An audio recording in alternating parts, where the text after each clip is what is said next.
Amém? Todos acharam? Lucas 9, a partir do 37. Vamos ler o 37 primeiro, diz assim. No dia seguinte, ao descerem eles do monte, veio ao encontro de Jesus grande multidão. Pela manhã, nós falávamos acerca da transfiguração do monte, e nós vimos que num determinado momento da transfiguração, o Pai, Deus Pai, se apresenta e diz para os discípulos: este é o meu filho amado, a ele ouvi, este é o meu filho escolhido.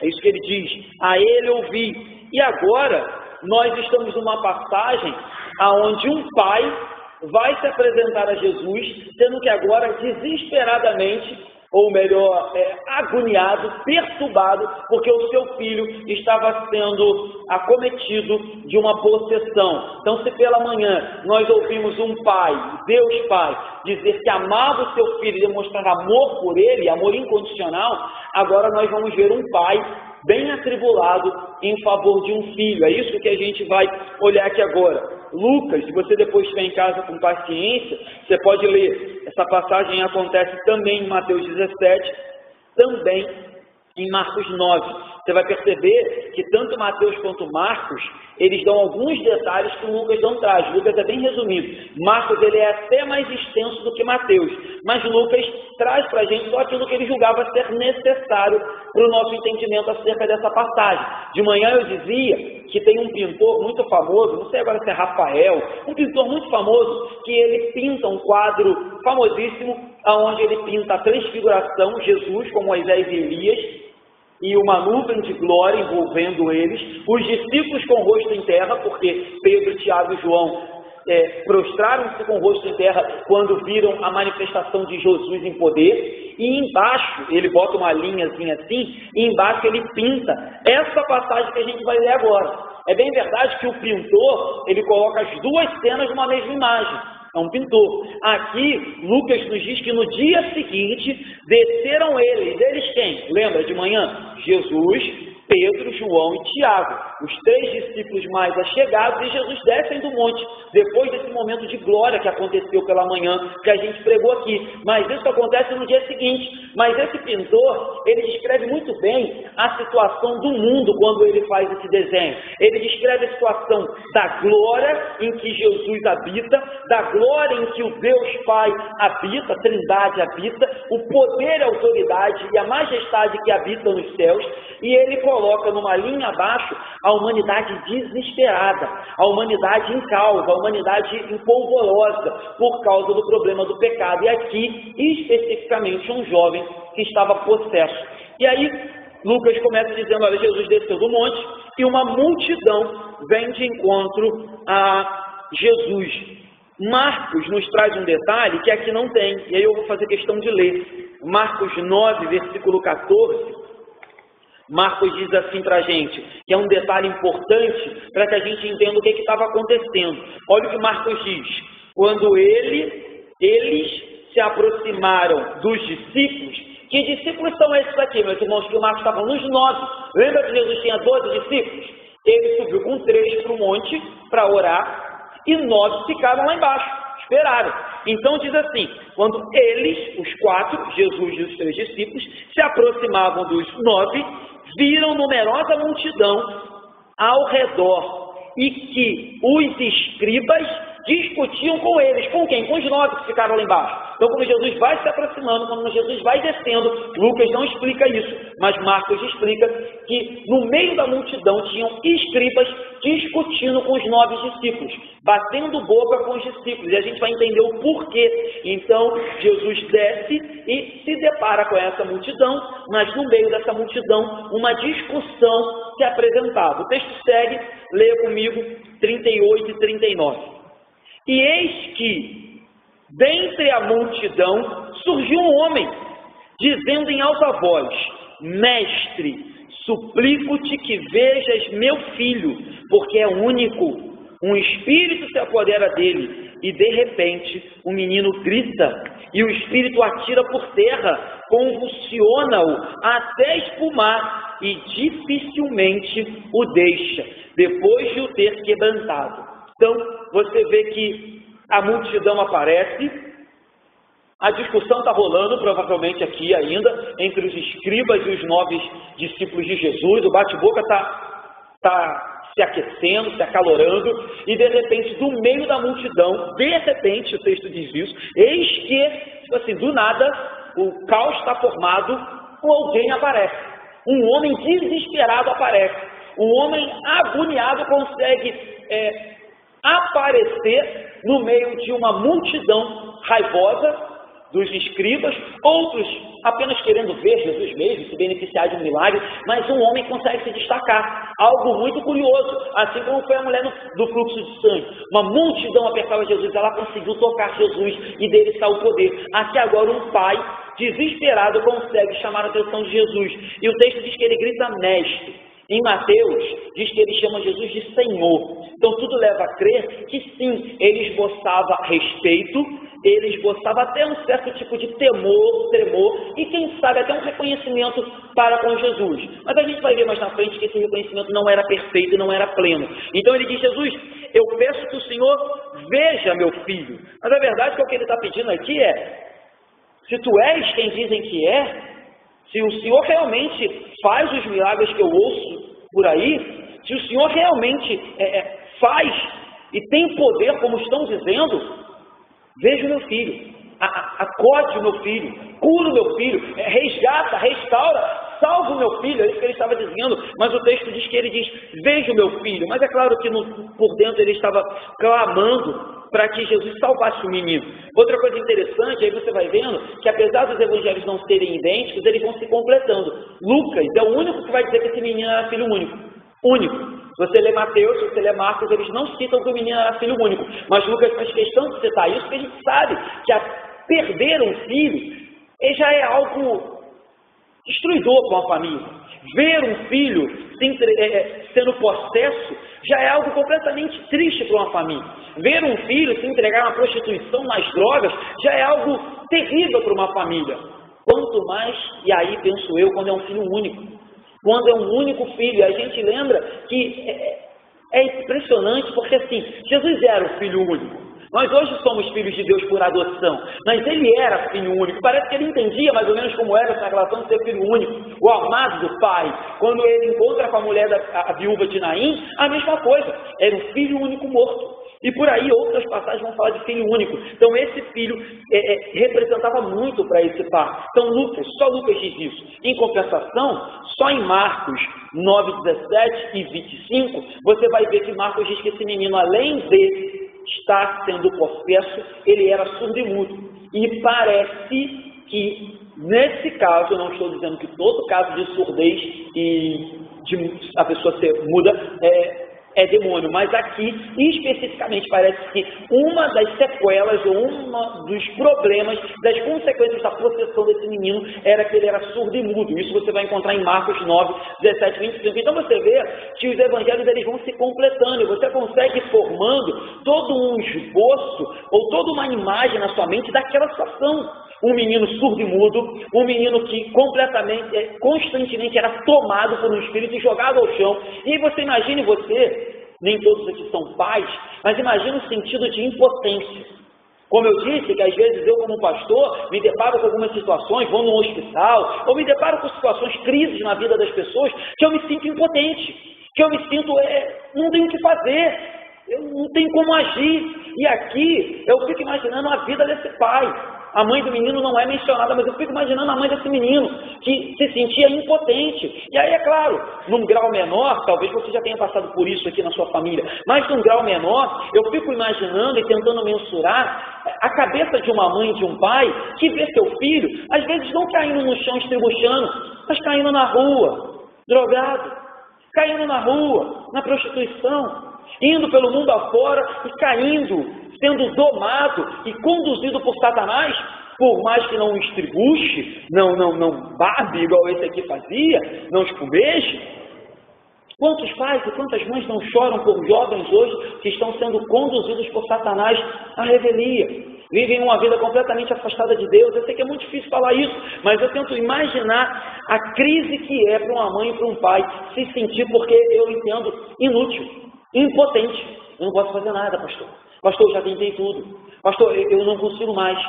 E o pior que na maioria das vezes isso traz, e eu sei que é assim, ainda que não deveria ser, no coração do pai e de uma mãe, uma responsabilidade ainda, um peso que eles não deveriam carregar, uma culpa que eles não deveriam ter. E aí eu sempre escuto isso: pastor, mas eu não sei o que eu errei, eu não sei o que eu fiz de errado, quando muitas das vezes não, os pais não fizeram nada de errado, muitas vezes não fizeram, algumas vezes até contribuíram para tal situação. Então assim, a situação era caótica, a situação era dramática, a situação era mesmo problemática, e você fica tentando mensurar e se colocar lá no meio e imaginar isso aqui. Talvez não seja tão difícil para você imaginar, porque como eu disse, talvez na sua família, próximo de você, você já tenha vivido isso. Isso é desesperador, destrói família, tira a paz, tira a tranquilidade, acaba com famílias inteiras, tira a vida de pessoas, desgraça famílias. É isso que Satanás faz em esferas diferentes, verdade. Nem em todos ele vai atuar da mesma maneira, verdade. Mas é isso que a gente tem visto acontecer dia após dia com jovens e mais jovens na nossa sociedade, na nossa família, e no seio que a gente conhece. Isso que estava acontecendo com esse pai. Mas esse pai procurou aquele que ele sabia que poderia ajudá-lo. Esse pai foi no lugar correto. Esse pai foi na fonte, ou na única solução que ele poderia buscar. Não que talvez ele não tivesse buscado outras opções aqui. Como a própria mulher do fluxo de sangue, ela disse: Senhor, eu já gastei tudo. Já tinha gastado tudo que tinha, em todos os médicos possíveis, em todos os tipos de tratamentos possíveis, eu não tinha conseguido. E aí ela vai e faz uma última tentativa de fé, porque Jesus diz: alguém me tocou diferente, porque de mim está o poder. Esse pai, não sei, talvez tenha tentado de todas as maneiras resolver o problema com seu filho. Uma maneira eu sei que ele tentou, e a gente vai ver agora. Versículo 40. Olha a tentativa que esse pai fez. Ele diz assim: roguei aos teus discípulos que os expelissem, mas eles não puderam parar aqui. Provavelmente, a intenção desse homem era levar seu filho a Jesus, mas ele chega lá e não encontra Jesus, encontra só os 9. Aí deve ser pensada de bom tamanho, tem 9 aqui, né? São 12, a maioria está aqui, vão fazer um ciclo de oração aqui, vão fazer uma campanha e vão dar jeito no meu problema. Ele leva o filho até esses 9 discípulos e, de forma surpreendente, apesar de há pouco tempo atrás, vocês lembram? No início do capítulo 9, no início, a gente está ainda no capítulo 9, Jesus tinha enviado os 12, de 2 em 2, e o texto diz que eles foram pregando, curando e fazendo milagres, a semelhança de Jesus. Agora, pouquíssimo tempo depois, eles não conseguem expelir o demônio, eles não conseguem ter eficácia, eles fracassam diante dessa prova, desse teste, dessa solicitação que o pai faz. E aí, não posso afirmar categoricamente, mas posso imaginar que o problema dos 9 discípulos era o mesmo problema dos 3 que estavam lá em cima. Eles não estavam atentos, eles não estavam extremamente ligados, eles não estavam em oração, eles não estavam ainda, eles não tinham plena percepção do que era verdadeiramente o chamado deles, o chamado de Jesus. Os 3 que estavam lá em cima viveram um momento de glória, mas dormiram numa reunião de oração com Jesus, não entenderam o que estavam vendo, tanto que Pedro fala: vamos fazer 3 barracas aqui. Aí o pai fala: para com isso, para com esse negócio de fazer barraca, está entendendo nada. E aqui, creio eu, que o problema seja o mesmo, só mudou o lugar. 3 discípulos lá em cima, sem discernimento, 9 discípulos aqui embaixo, sem discernimento. Então o pai chega e diz: resolve o meu problema, e eles não conseguem. Provavelmente, os discípulos fracassaram, porque ao invés de orar, estavam discutindo com os escribas. A gente já leu em Marcos 9,14. Ao invés de orar, estavam debatendo com os escribas. Em vez de pedir ao pai poder, unção, revestimento, discernimento, autoridade, estavam discutindo com os escribas. Ou seja, estavam perdendo tempo com aquilo que era irrelevante. E assim, infelizmente, eu não digo aqui que sempre é ruim você entrar num debate, porque as grandes verdades teológicas e bíblicas surgiram por meio de debate. Hoje a gente só está aqui porque um monge chamado Martinho Lutero levantou e chamou a Igreja Católica para um debate. Vamos debater esse negócio que vocês estão fazendo aí? Vocês estão fazendo um monte de coisa doida aí. Então ele chamou para um debate, a igreja, os crentes, né, os verdadeiros fiéis, entenderam que o que Lutero dizia era verdade e houve o racha, e a igreja protestante se inicia. Então nem todo debate é ruim, mas o problema é que hoje existem igrejas, pastores, crentes que passam a vida o tempo todo se assemelhando a esses discípulos aqui. Eles ficam o tempo todo discutindo com os escribas.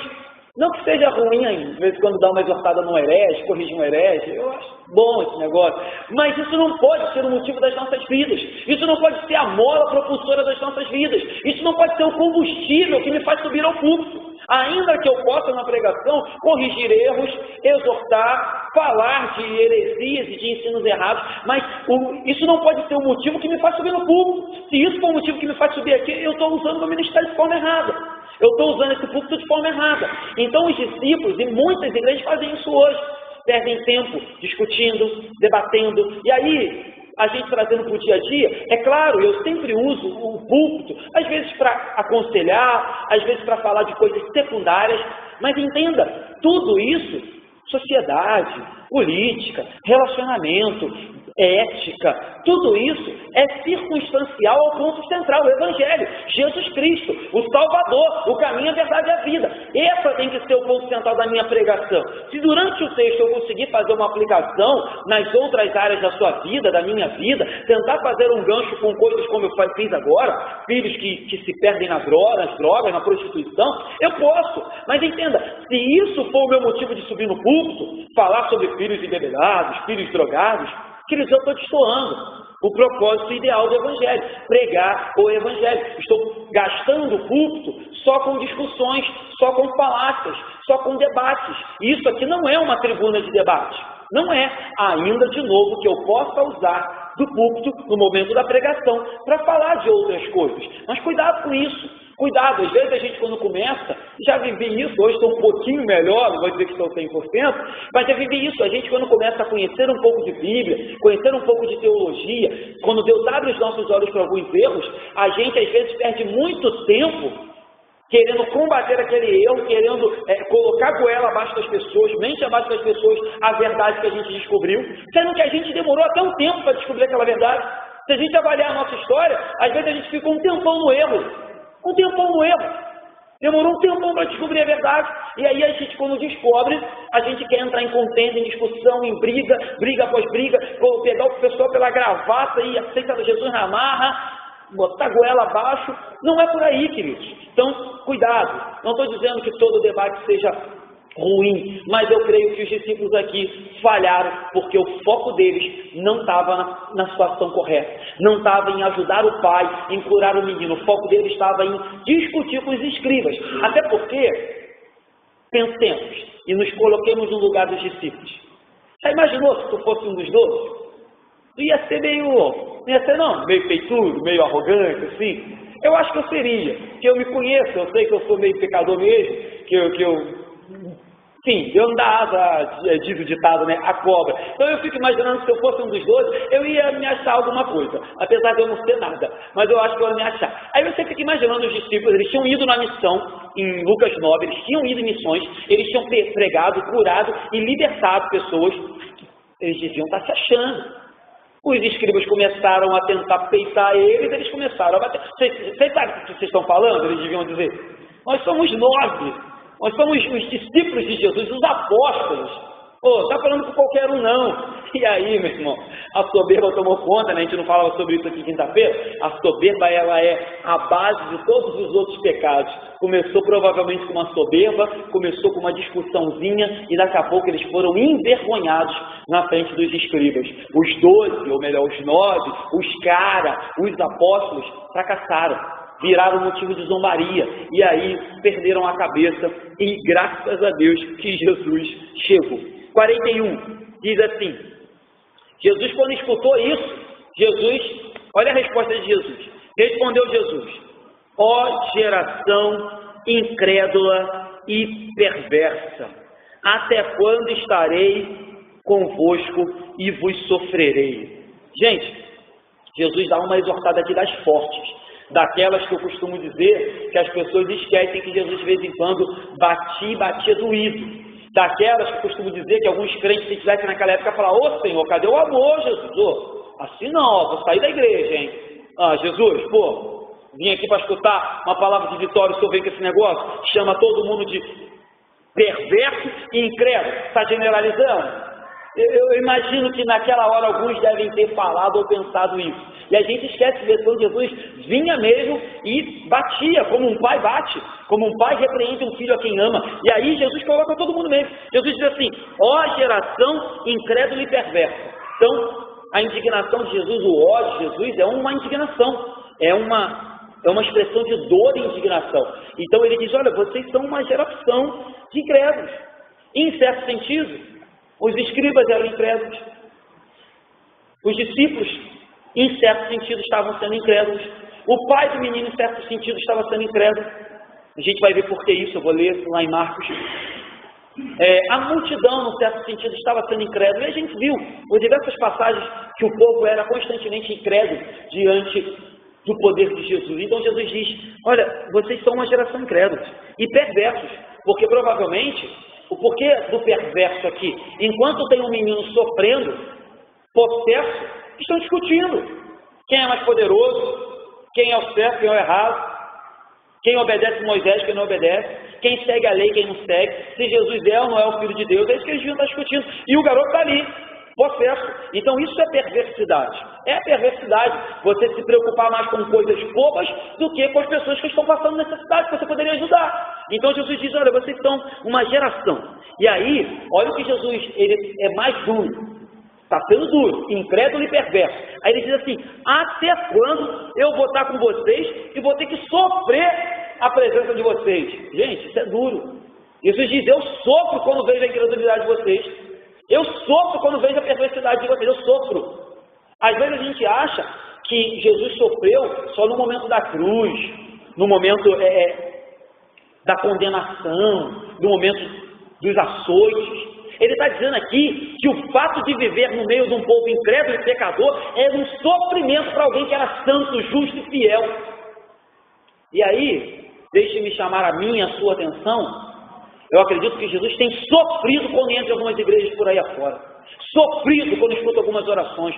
Sofrido quando olha para a vida de alguns que se dizem crentes. Sofrido quando vem um culto morto, sem vida, de algumas igrejas. Sofrido. E claro, como tradicionais, não estou dizendo aqui de pular, rodar, de um culto barulhento. Estou dizendo de um culto em espírito e em verdade. Estou dizendo de um culto de quebrantamento. De um culto que você entregue seu coração e seu louvor de verdade. Jesus tem sofrido, creio eu. Às vezes até com a minha oração. Não me isento disso não. Deixo que a Bíblia me exorte meio para me colocar no meu lugar e nunca me achar ninguém melhor do que ninguém. Mas que isso seja uma exortação. Mas que seja uma exortação que nos sirva de ensinamento. E não uma exortação que nos faça ficar de bico, igual criança emburrada, e falar: estou de mal. Não, uma exortação que nos faça nos avaliar nós como igreja, nós como crentes. Você fala: será que Jesus tem sofrido com as minhas atitudes? Será que Jesus tem olhado para as minhas palavras, os meus pensamentos, para a maneira como me porto em sociedade, e tem falado assim: meu filho, eu estou sofrendo do jeito que você vive. Estou sofrendo, não aguento mais. Ainda bem que ele é longânimo, ainda bem que ele é misericordioso, ainda bem que a paciência dele deve ser eterna, porque senão ele diria: olha, não aguento mais, estou sofrendo. Então, queridos, que isso seja para a gente hoje um puxão de orelha, como vai ser para mim, como foi para mim quando eu li Jesus dizer: até quando eu vou sofrer no meio de vocês, geração perversa e incrédula. Então, cuidado com isso. Cuidado com a maneira que você tem vivido, porque Jesus não é um Papai Noel, Jesus não é um amigão bobão, não é. Jesus é alguém seríssimo, Jesus é o Filho de Deus, é o Senhor, nós falamos sobre isso de manhã. Ele é o Verbo encarnado, e ele sim, ele se indigna com essas coisas. Ele fica sim, dentro, claro, da santidade, entendo o que eu vou falar aqui, revoltado com determinadas atitudes de crentes, com vidas pecaminosas, com vidas miseráveis, com vidas como é que eu vou falar? Vidas hipócritas, pessoas que domingo após domingo entram na igreja, levantam a mão e até choram, mas vivem uma semana de pecado. Não pense que Jesus fica indiferente, sentado no trono, achando que nada está acontecendo. Ele diz: até quando vos sofrerei? Até quando vou sofrer essa ingratidão, essa afronta que é viver uma vida miserável se dizendo crente? Que é usar a minha casa, que é uma casa de oração, para fazer negócio. para manipular o povo e para usar do púlpito enfim, para favorecer os seus interesses. Acredito que toda vez que Jesus vê isso, de novo, guardando as devidas proporções, porque Ele é Deus, a gente sabe, né?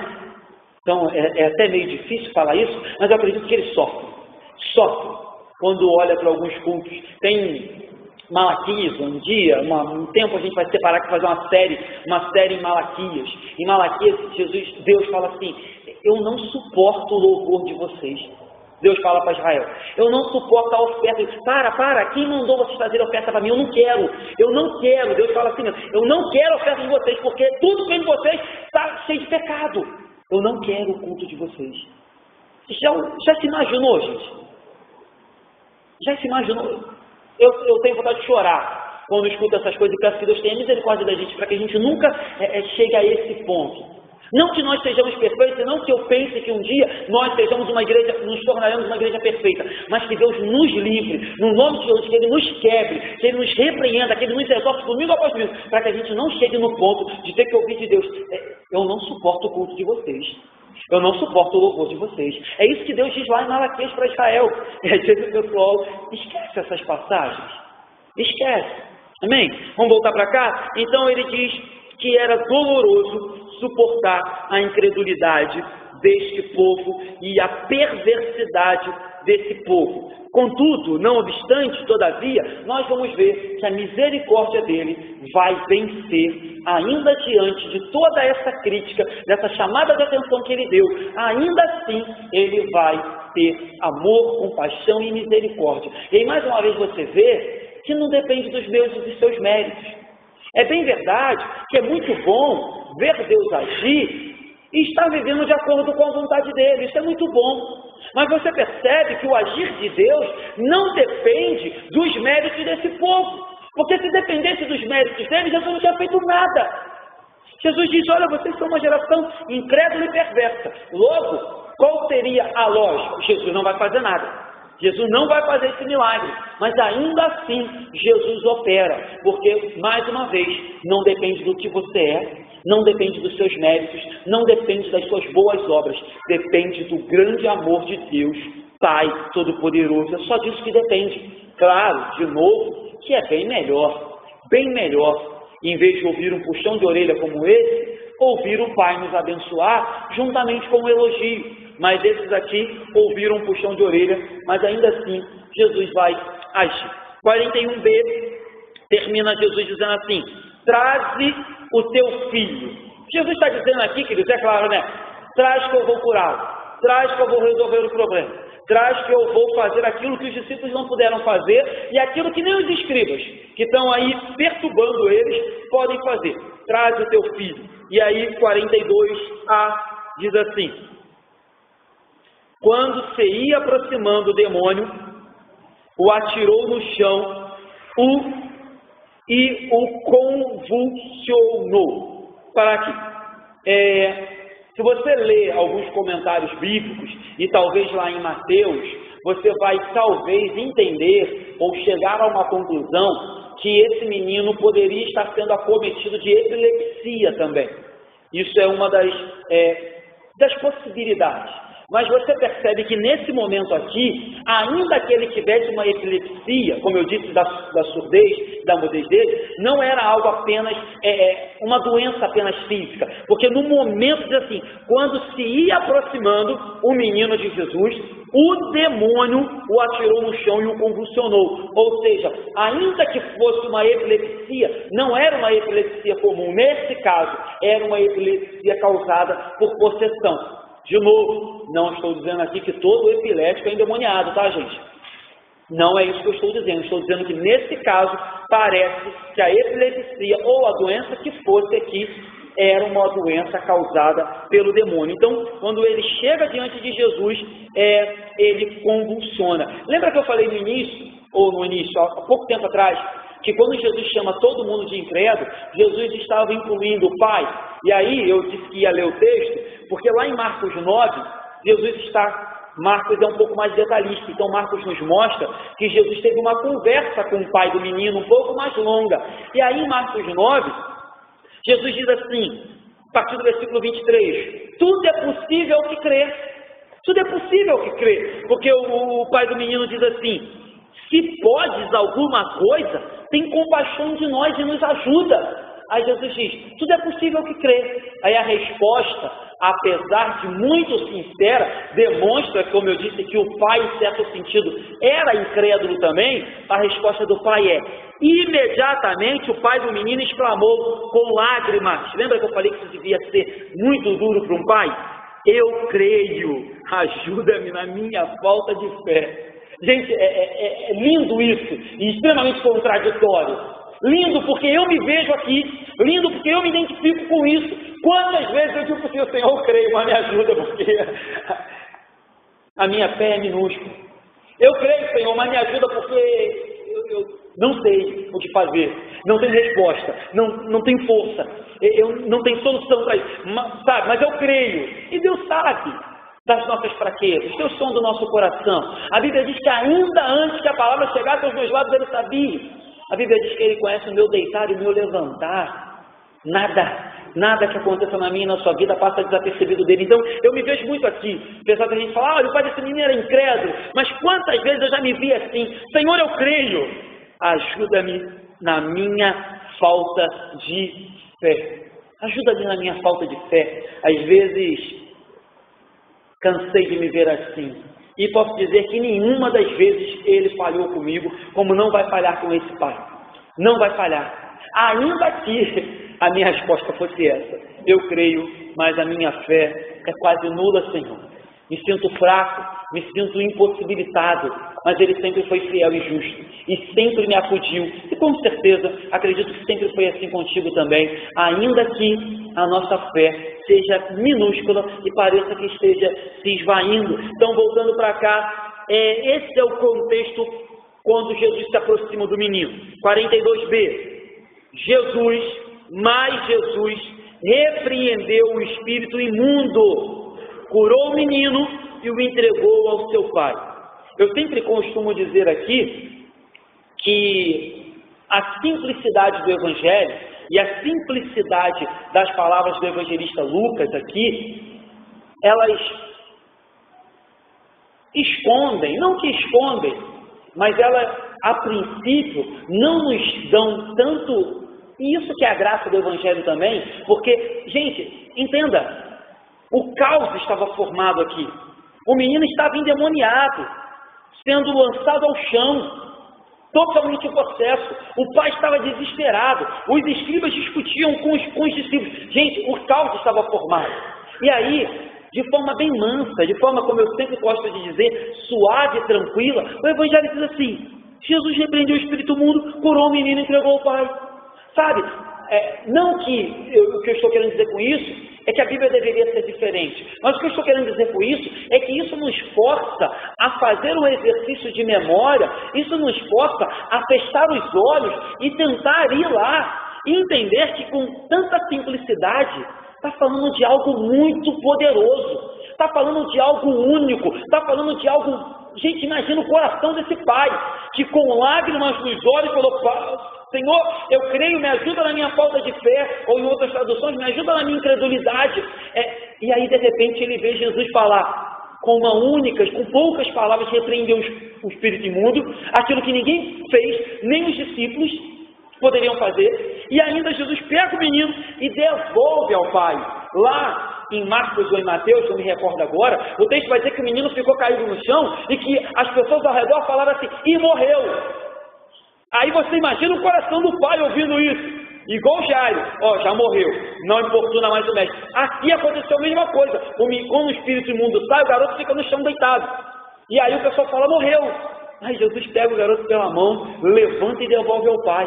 Você que é pai aí tem que mensurar o que está acontecendo aqui, porque Lucas, ele é simples, ele é rápido, ele é direto, ele é manso e tranquilo, mas o que está acontecendo aqui, gente, é uma demonstração de poder, e como eu falei de manhã, de amor única, de amor indizível, um amor único, que faz um pai desesperado, que confessa que não tinha fé, receber o seu filho de volta nos braços. aquilo que os escribas não fizeram, que os discípulos não fizeram, aquilo que a multidão disse, morreu, acabou, não tem mais jeito. Jesus pega o garoto pela mão, coloca de pé e devolve ao pai. Então, tem muita coisa envolvida aqui, tem muita verdade envolvida aqui, que eu te convido a ir para casa e ficar meditando nisso mesmo, ficar viajando, ficar imaginando como isso deve ter sido maravilhoso de se ver.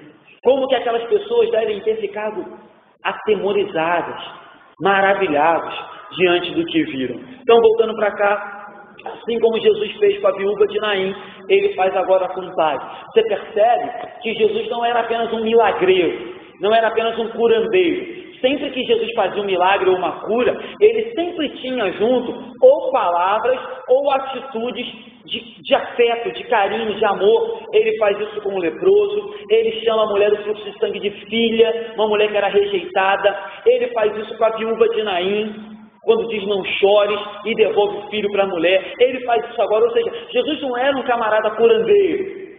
Eu ia falar aqui, mas enfim, Paulo cita os hereges pelo nome, não tem problema nenhum, posso imitar Paulo. Paulo disse ser de meus imitadores.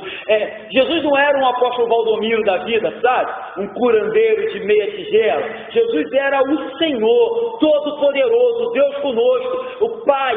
Ele era amoroso. Então, ao mesmo tempo que ele curava, sempre tinha uma demonstração de fé, carinho e amor. Sempre tinha uma demonstração de afeto. Não era curar por curar, não era milagre por milagre, não era milagre por dinheiro, não era milagre por campanha, não era troca, porque se fosse troca não tinha feito nada, porque todo mundo era incrédulo e perverso, foi isso que ele disse. Mas era amor incondicional, amor daquele que ama sem esperar nada em troca, amor sacrificial, como a gente falou na semana passada, amor de cruz. Amor não é um amor que espera, o que você vai me dar em troca para eu te amar? É um amor que diz, eu vou à cruz, ainda que eles me neguem, ainda que eles me cuspam, ainda que eles me açoitem, ainda que eles me abandonem, eu vou à cruz por eles, ainda que eles não mereçam. Esse é o amor de Jesus, esse é o amor daquele que está curando aqui. Então não é uma simples cura. Jesus está curando vida física, mas está curando alma também. Jesus está expulsando o demônio, mas está tratando o coração, está tratando ferida, está tratando uma família. Jesus está restaurando uma família inteira. O caos estava instaurado nessa família. Então, Jesus não é. Eu disse de manhã que nós não podemos nunca comparar Jesus, com Moisés, Elias, ainda que fossem homens poderosos, nós não podemos equipará-los a Jesus. E aí, Jesus jamais poderá ser equiparado com esses curandeiros da televisão. Jesus jamais poderá ser equiparado com esses, enfim, falsos profetas da televisão. Ele nunca foi e nunca será como eles. Vamos terminar? 43, o texto termina dizendo assim: e todos ficaram maravilhados ante a majestade de Deus. O povo, mais uma vez, vê o milagre. Diante do milagre, o povo fica assombrado, cheios de assombro, reconhecem uma majestade de Deus, mas a gente bem vai ver que lá na frente, os mesmos que ficavam assombrados, os mesmos que ficavam muito animados, são aqueles que o abandonarão e voltarão as costas para ele. Então, assim, assombro, tem muita gente que vem para a igreja e fica assombrado, fica maravilhado, às vezes vê um milagre, enfim, às vezes vê a pregação do pastor. Assombro sem serviço, ou deixa eu trocar a palavra, assombro sem mudança de vida, assombro sem transformação, assombro sem regeneração, assombro sem santificação, não adianta de nada. Tem um monte de gente assombrado por várias religiões, tem um monte de gente maravilhado num monte de seita por aí, tem um monte de gente admirando um monte de coisa por aí afora, mas aí Jesus não quer apenas admiração, Jesus quer servos. Jesus quer filhos, discípulos, seguidores. Jesus quer novas criaturas, pessoas que amam o próximo e amam a Deus acima de todas as coisas. É isso que Ele quer. Então, não venha para o Evangelho apenas admirando, ficando não, venha para o Evangelho com o coração quebrantado e transformado, senão não vai ser suficiente. Jesus não vai se deixar levar apenas por sutis elogios. Ele quer um coração, Ele quer uma vida diante do altar. Amém, queridos? Vamos terminar? Fazer 3 breves aplicações. A primeira aplicação que eu queria fazer, já falei bastante sobre isso, mas queria só recordar com os irmãos, é que esse texto, ele é um exemplo, ele é uma gota de renovo, ele é uma gota, um bálsamo para a alma, para pais que lutam, que oram, que perseveram por causa de seus filhos, que momentaneamente estão sendo conduzidos pelo inimigo, vivem uma vida atribulada, uma vida desviada, uma vida, enfim, afastada de Deus. Esse texto é algo que conforta o coração de um pai. E eu queria nessa noite renovar isso. Você está aqui hoje e se encontra nessa situação. Creia, confie, ore, persevere, que Deus sempre tem a última resposta. Não estou dizendo aqui, queridos, e eu seria até contraditório em dizer isso, que Deus vai converter todos os filhos de todos os crentes. Não é isso que eu creio. Mas você não sabe a vontade de Deus. Eu também não sei. Eu não sei o dia, a hora, o ano e o momento que Deus escolheu chamar o teu filho e convertê-lo. Se que ele vai chamar, mas você não sabe dos planos de Deus, então não interessa os planos de Deus, interessa que você ore, interessa que você creia, interessa que você persevere, interessa que você busque, bata, peça a Deus pela conversão e pela restauração do seu filho, é isso que interessa, é isso que esse texto está dizendo para você. Faça a tua parte e o restante você deixa com Deus. A hora quem sabe é Ele, se vai fazer quem sabe é Ele, quando vai fazer quem sabe é Ele, mas esse texto é um texto que anima e traz aos pais esse bálsamo. Creia que para Jesus nada é impossível. Jesus disse lá, não foi isso, meu Pai? Tudo é possível ao que crê. E a resposta dele foi, Senhor, eu creio. Talvez a sua seja essa hoje. Me ajuda na minha incredulidade. Me ajuda na minha falta de fé. Creia. Somente creia e continue perseverando e buscando a Deus, colocando o seu jovem, o seu filho diante dele, porque ele tem poder. Ele tem poder. Eu não tenho. A igreja congregacional não tem, mas ele tem. Segunda aplicação. Eu vejo aqui também um cuidado especial de Jesus com os jovens.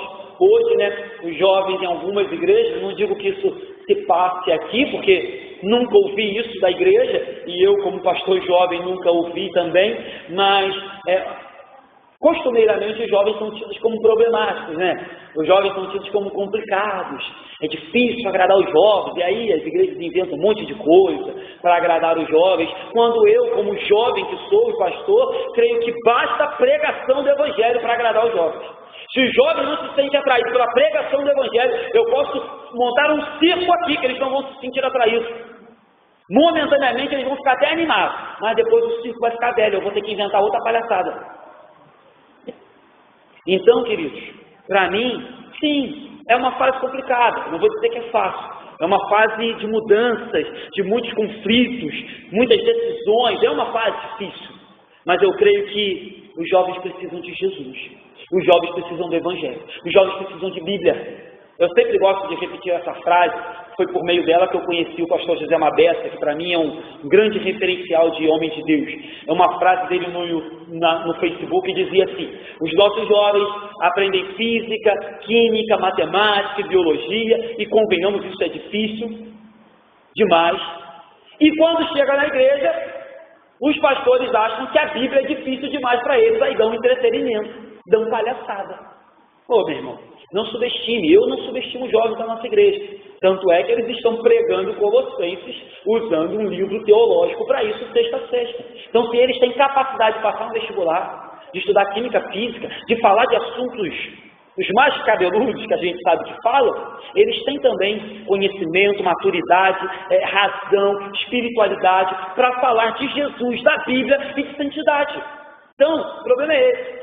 O problema talvez não esteja nos jovens. O problema talvez esteja de como a igreja tenta atrair e agradar os jovens, inventando uma falsa mentira e amaciando o evangelho para os jovens. Pregue Bíblia. Você jamais, isso eu digo de púlpito, você jamais vai me ver nessa igreja negociando as verdades do evangelho para atrair jovens para essa igreja. Ainda que eu queira ver a igreja com bastante jovens. Ainda que eu participe e queira estar em tudo que os jovens promovem. Eu jamais irei baixar o nível da pregação, baixar o nível da exigência de Jesus, de santidade, de piedade, de compromisso, porque eu acho que com os jovens eu tenho que pegar mais leve. Jamais, jamais você me verá fazendo isso, porque, de novo, eu vejo aqui o cuidado especial de Jesus com os jovens, mas eu vejo que Se tem algo que os jovens precisam, se tem algo que as crianças precisam, claro que você também, né, não vai entender que pregarei para crianças da maneira que prego para os jovens, adultos e para os mais velhos. É claro que a mensagem ela é não distorcida, mas adaptada dependendo do ouvinte, isso é fato. Mas o que eu penso é que desde o mais pequeno aqui, desde o mais novinho até o mais velho, o que as pessoas precisam quando entram por ali, o que as pessoas querem ouvir quando entram aqui, não é o pastor Anderson. Eles querem ouvir o Evangelho. E eles precisam, ainda que eles não queiram, o Evangelho. E é isso que eu vou pregar, enquanto aqui estiver. É isso que eu vou dizer. E aí eu lembro que quando eu estava lá no Wilson Braga, né, eu saía à rua todo dia de manhã para evangelizar pessoas. E às vezes eu encontrava com crianças. Aí um dia eu parei na rua e evangelizei 4 garotinhos. Aí de tarde as garotinhas foram para uma atividade que tinha lá de EBF e encontraram com a Ilana. E a Ilana começou a evangelizar. Aí daqui a pouco a menina falou assim: ô tia, teve um rapaz hoje, branquinho e barbudo, que me falou tudo isso que você está me falando lá na rua. Tudo isso eu já sei. A Ilana falou: como é que ele é? Aí ela fala: é branquinho, um barbão e tem um cubo. Que Ilana tem um cubo mágico que você vai movendo ele e você vai falando do plano de salvação com um cubo mágico. As crianças ficam presas ali olhando para o cubo e eu usei o cubo com elas. Não vou usar o cubo com adulto, mas eu estava andando com o cubo no meio da rua, quando eu vi a criança eu usava. Então assim, as crianças da manhã, e a gente, a criança não entende isso. Queridos, evangelismo, como eu digo aqui sempre, falando de salvação, falando de inferno, claro, com cuidado, mas falando que Jesus é Salvador, Jesus veio salvar de pecado, que pecado afasta de Deus. É isso que eu prego para as crianças na rua. E elas chegaram à tarde, quando encontraram com a Ilana, falaram: ih, já sabemos de tudo isso, porque teve um rapaz com um cubo na mão, barbudo, que falou tudo isso para a gente. É o Evangelho. É Ele que salva, é Ele que transforma. Não vou ficar plantando, até porque não sei fazer isso, dando estrelinha, fazendo palhaçada para a criança na rua. Por mais que a gente possa, como lá no projeto tinha um momento que as crianças brincavam, se divertiam, sorriam, mas quando a gente fala de evangelho, evangelismo, pregar, é pregar, né? É pregar, ponto final. Beleza? Então, cuidado especial que eu vejo de Jesus com os jovens, e acredito que o que os jovens precisam é o Evangelho. E a última aplicação que eu queria fazer, e não menos importante, é o seguinte: você vê Jesus e os discípulos do Monte da Glória, sair do Monte da Glória e descer para o Vale da Tribulação. Então, meu irmão, provavelmente você que está aqui hoje deva ter essa experiência na sua vida, não é verdade?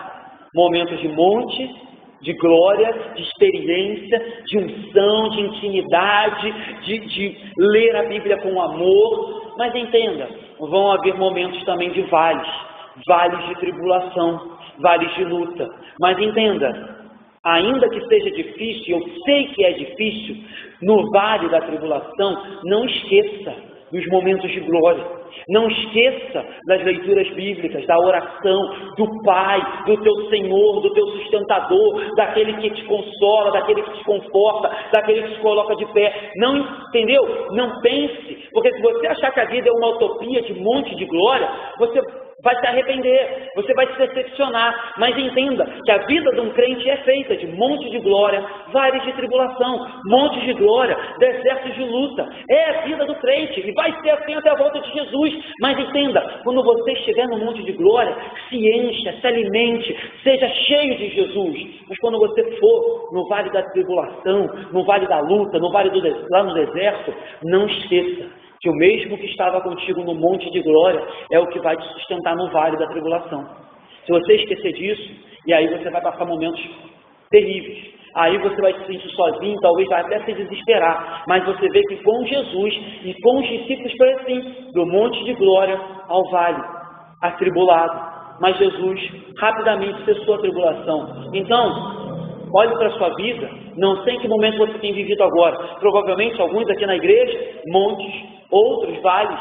Essa semana, a gente falava aqui de manhã, a família do Roberto foi de um vale, e não que esse vale tenha acabado, mas foi de um momento de vale para um momento de glória, de um velório para um nascimento de um bebê, de uma criança esperada.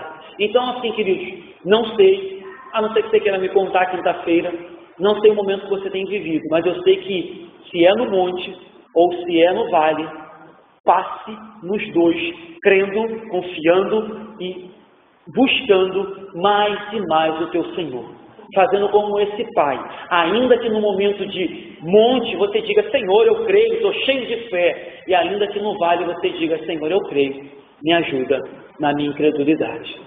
Creio, creia, e eu creio que o mesmo Senhor que foi comigo e é contigo nos momentos de bênção, é o mesmo que nos levará de mão dadas e, se possível, pôr, como cantamos, no colo pelo vale da tribulação, pelo vale da sombra da morte, porque ainda que eu passe pelo vale da sombra da morte, eu não serei atingido. Amém?